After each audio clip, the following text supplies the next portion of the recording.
Bonjour. Bonjour. Et bonjour. C'est super d'être ensemble et on voulait commencer par remercier Olivier pour le travail qu'il avait fait ce dimanche passé en démarrant cette étude dans le livre des Actes. On est en Actes chapitre 1, verset 12 jusqu'au verset 26. Et si vous n'avez pas encore eu l'occasion de le lire, tapez pause et lisez ce passage. C'est un passage intriguant, je trouve. C'est quelques versets ensemble. Pour moi, il y avait plusieurs choses qui m'ont frappé. On va vous donner quelques idées pour vos discussions en Église Maison. Mais pour moi, tout d'abord, il y avait ces phrases. 6 fois, on voit les phrases tout au long du livre des Actes qui divisent l'idée que l'Évangile va partir jusqu'au bout du monde. Et bien sûr, ce passage en Actes chapitre 1, verset 8, « Mais vous recevrez une puissance lorsque le Saint-Esprit viendra sur vous et vous serez mes témoins à Jérusalem, dans la Judée, dans la Samarie et jusqu'aux extrémités de la terre, d'autres traductions, jusqu'au bout du monde. » Et ça, c'est un peu la pensée qu'on voulait transmettre jusqu'au bout du monde, la pensée de ce matin. J'étais frappé par l'idée, il y avait 120 disciples qui étaient rassemblés après la mort de Jésus et sa résurrection. Je voulais en parler un tout petit peu. Juste leur diligence en étudiant la parole de Dieu face à un choix, une décision, la première décision qu'ils allaient prendre ensemble en tant que jeunes assemblée, pas encore l'Église, parce que l'Église viendra quelques heures plus tard, quelques jours plus tard, mais cette conversation sur leur diligence, cette définition de ce que c'est un apôtre, leur conviction de remplacer Judas avec Matthias et pourquoi pour eux c'était si important. Et pour moi surtout l'idée de comment discerner la volonté de Dieu. Il y a la volonté bien sûr claire, bien expliquée, comprise, que nous avons dans les passages de la Bible, tout au long de la Bible, mais aussi il y a discernement sur les choix, les décisions que nous devons faire tout au long de nos vies spirituelles, les grandes décisions de la vie, comme où et avec qui se marier, ou un déménagement, un boulot, et l'influence et l'impact de ces choix sur notre foi et notre manière, façon de suivre Jésus. Alors c'est ça, mais tu avais quand même, Carole, une pensée par rapport à cette idée de 40 jours, le fait que Jésus est resté avec ses disciples pendant 40 jours après sa mort. Après sa mort. Qu'est-ce qui te frappait là? Bon, d'abord, je voulais juste dire que commencer à lire le livre des Actes, moi je suis très enthousiaste. Et je pense qu'ensemble, notre objectif, c'est de bien creuser dedans, comme tu as dit, comme les premiers disciples ont fait, de vraiment creuser et l'appliquer à nos propres cœurs. Et c'est là où la transformation se fait, se réalise, quand on est en train d'appliquer la Bible à nos propres cœurs. Et on commence en l'année, je pense que c'est très très important de quelque part de juste reprendre cette décision, surtout après les fêtes et tout, où peut-être on était un peu distrait par les activités et tout, de vraiment prendre une décision, même si on a lu le livre des Actes maintes fois, que c'est un moment de grandir et d'être transformé par la parole de Dieu. Et la parole de Dieu a cette capacité de nous transformer, même si on est dans la foi depuis 30 ans, 35 ans, 40 ans, ou juste depuis un an. Et pour moi, ce verset m'a de nouveau vraiment frappé, le fait que Jésus était avec ses disciples pendant 40 jours après sa mort.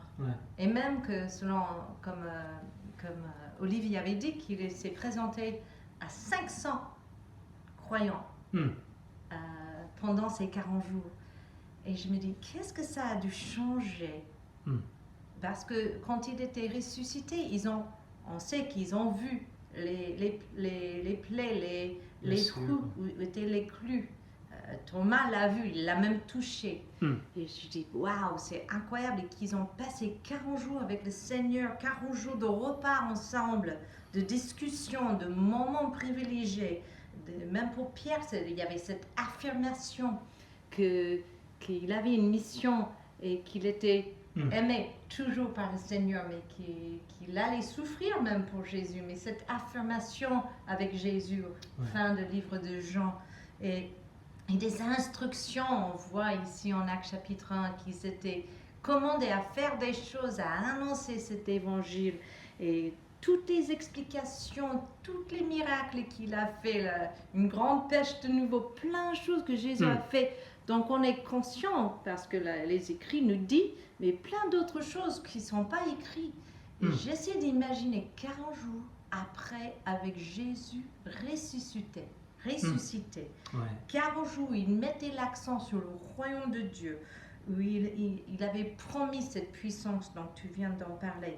Et j'essaie d'imaginer comment c'était. Et si j'étais là, qu'est-ce que ça aurait changé en moi? Et on voit comme ils étaient transformés par ces 40 jours. Et je sais que Jésus, il avait passé 40 jours dans le désert avant de commencer sa mission, son ministère. Et là, il passe 40 jours peut-être aussi pour les préparer, pour préparer ses disciples, de passer 40 jours avec eux, comme il avait passé 40 jours avec son Père, pour préparer son cœur, pour prier, pour avoir ce contact personnel. Et c'est ça, prier, même c'est une relation personnelle avec Dieu. Et d'avoir ce contact avec Jésus vivant sur la terre 40 jours de plus, on voit dans le livre des Actes leur courage. Ils étaient des hommes ordinaires, mais des hommes courageux. Ils étaient déterminés. Ils n'étaient pas du tout comme ils étaient avant. Avant la croix, timides, lâches. Et là, ils restent à Jérusalem, parce que Jésus avait dit, et ils attendaient cette puissance. Et j'essaie de me mettre à leur place en étant ensemble en train de prier, en sachant que bientôt l'Esprit de Dieu allait venir, que cette puissance allait leur toucher. Comment? Je ne sais pas si Jésus avait expliqué tout ça, le comment, mais que l'Esprit, ils allaient recevoir de Dieu une puissance. Je dis waouh. Et je suis convaincue que ces 40 jours étaient absolument nécessaires pour le préparer. Mais ces 40 jours sont là aussi pour nous, d'avoir cette confiance que notre mission, c'est le même. C'est le même, et on a Dieu avec nous, comme Jésus avait promis qu'il allait être avec eux, qu'il est aussi avec nous, et qu'on doit aller faire les disciples comme eux. Et leur témoignage me donne courage, que moi je peux avoir un impact aussi, parce que l'Esprit habite en moi, l'Esprit habite en vous, et il est avec nous, et d'avoir cette confiance que Jésus est venu, il est ressuscité, et puis il est monté au ciel. Ils ont vu aussi ça.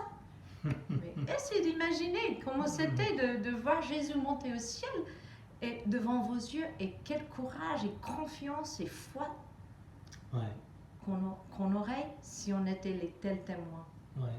Et comme eux, on va voir leur vie transformée tout au long de ce livre. C'est ça, merci beaucoup. Et ce message, je pense que ce message était si important, et vous allez voir une phrase tout au long de ce livre des Actes, cette idée, et je vais noter quelques versets, la parole de Dieu se propageait de plus en plus, le nombre des disciples augmentait beaucoup à Jérusalem, et une grande foule de prêtres obéissait à la foi. Ça, c'est en Actes chapitre 6, verset 7. Ça, c'est la première phase de Jérusalem, et qui commence maintenant à toucher pas juste les Juifs, mais aussi les gens qui parlent grec. Ça touche aussi, ça c'est une phase. Une deuxième phase, à partir du verset de chapitre 6 jusqu'au verset 24 de chapitre 12, quant à la parole de Dieu, elle se propageait de plus en plus. On parlait de la Samarie, la Judée, une troisième phase, une église à Antioche avec les juifs et les non-juifs ensemble. L'évangile, le message est partagé à l'ouest. Maintenant, en effet, tel est l'ordre que le Seigneur nous a donné. Je t'ai établi pour être la lumière des nations, pour apporter le salut jusqu'aux extrémités de la terre. Les non-juifs se réjouissaient en entendant cela. Ils célébraient la parole du Seigneur et tous ceux qui étaient destinés à la vie éternelle crurent. La parole du Seigneur se propageait, encore cette phrase, dans tout le pays. Ça, c'est en Actes chapitre 13. Cinquième phase, c'est en Europe. La parole, c'est ainsi que la parole du Seigneur se propageait et gagnait en puissance. Et puis, bien sûr, Paul à Rome, jusqu'au bout du monde, jusqu'aux extrémités de la terre. Et vous voyez, Luc, il voulait qu'on sache que la chose centrale, l'idée principale de l'Église du premier siècle, leur but, leur objectif, leur raison d'être était de propager ce message. Et ce message est très simple. C'est un message, on lisait un livre ensemble, Carole et moi, aux États-Unis pendant les vacances. Et c'est juste l'idée d'accepter une fois de plus que nous pensons tous être bons et quelque part est meilleur que les autres, mais Jésus dit non, on n'est pas bon, on n'est pas juste, on n'est pas meilleur des autres, on a besoin de lui. Et ça, c'est tout simplement le message qui a été propagé, la parole que on n'est pas bon, on n'est pas juste en nous-mêmes, on n'achève pas la vie que Dieu, pour laquelle on est destiné tout seul. On a besoin de Jésus, de sa grâce et de cette foi en lui dont Carole parlait. Ouais, et c'est tellement libérant d'admettre ça, parce que c'est fatigant d'essayer d'être parfait tout le temps et de plaire aux hommes, mais de savoir qu'on est sauvé par l'amour de Dieu, par le sang de Jésus, un Seigneur ressuscité, qu'il ne faut pas faire l'actrice ou l'acteur, on doit juste rester humble. Ouais. Et cette humilité inclut d'accepter notre identité est enracinée plutôt en Christ et pas dans nos œuvres, et que Dieu nous aime malgré nos péchés. Et on est libre d'annoncer même nos péchés et d'être transformé. Mais sans ça, on ne peut pas être transformé. Oui, c'est ça, exactement. Et on va en parler davantage dimanche. Mais pour l'instant, je voulais terminer juste avec cette idée. Vous savez, ils étaient quelque part, les 11 se rassemblent avec les 120. Ils sont ensemble et bien sûr, j'aime bien imaginer qui faisait partie de ce groupe de 120. Je pense bien sûr les 12, les femmes qui sont notées dans le passage, mais aussi Nicodème ou Zachée ou la femme samaritaine ou la femme prise en adultère ou Marie et Marthe et Lazare ressuscité lui-même d'entre les morts. Ses frères physiques finalement étaient présents, convaincus maintenant que Jésus soit Seigneur, bien sûr sa maman, et l'ensemble de ces personnes. Et je pense que ça, pour moi, ça devient réel quand j'essaie d'imaginer qui faisait partie de ce groupe de 120. Oui. Mais Judas n'était plus là. Et ils avaient absolument la conviction que le travail dont Jésus avait donné à ses 12 de faire répandre l'Évangile était si important, on avait besoin de remplacer Judas avec quelqu'un pour que le message pour que le travail soit fait. Oui. Et peut-être c'était pour représenter aussi les 12 apôtres, un peu les 12 tribus d'Israël. C'est un chiffre quand même important, je pense, dans la Bible aussi. Sûrement ça faisait partie de leur raisonnement, mais dans ce passage, ils ont cité deux versets en psaume qui leur donnaient, et j'étais intrigué par leur étude profonde de passages qui ne me semblaient pas forcément les principes essentiels pour discerner la volonté de Dieu dans ces situations. Ils ont pris ensemble, ils ont vu qu'il y avait quand même, c'était essentiel de remplacer Judas. Ils ont discerné ça à travers les Écritures, en psaume 69, psaume 109, avec dans la vie de David, il y avait certaines souffrances, surtout à travers les relations, la trahison des amitiés et tout ça, mais ils ont lié, tissé tout ça. Ils étaient persuadés que c'était la volonté de Dieu de remplacer Judas avec quelqu'un, mais ils ne savaient pas forcément où commencer. Ils avaient décidé, ok, c'est logique de commencer par le début, de sélectionner quelqu'un parmi ceux qui étaient présents avec Jésus, qui avaient témoigné aussi de sa résurrection, comme tu disais. Qu'est-ce que tu en pensais? J'étais en train de penser, pendant que tu parles, que c'était Jésus lui-même qui leur avait donné cette confiance, cette conviction plutôt, de creuser dans la Bible. Parce que lui-même était un homme qui citait tout le temps les Écritures, qu'il avait une telle connaissance de la Bible. Et je me rappelle quand on était jeunes disciples, j'étais vraiment frappée par notre assemblée à Boston. Quand on est arrivé au culte, tout le monde était là avec une Bible en main et un cahier, un stylo pour prendre des notes. Et on était on partageait tout le temps les Écritures et on en discutait beaucoup.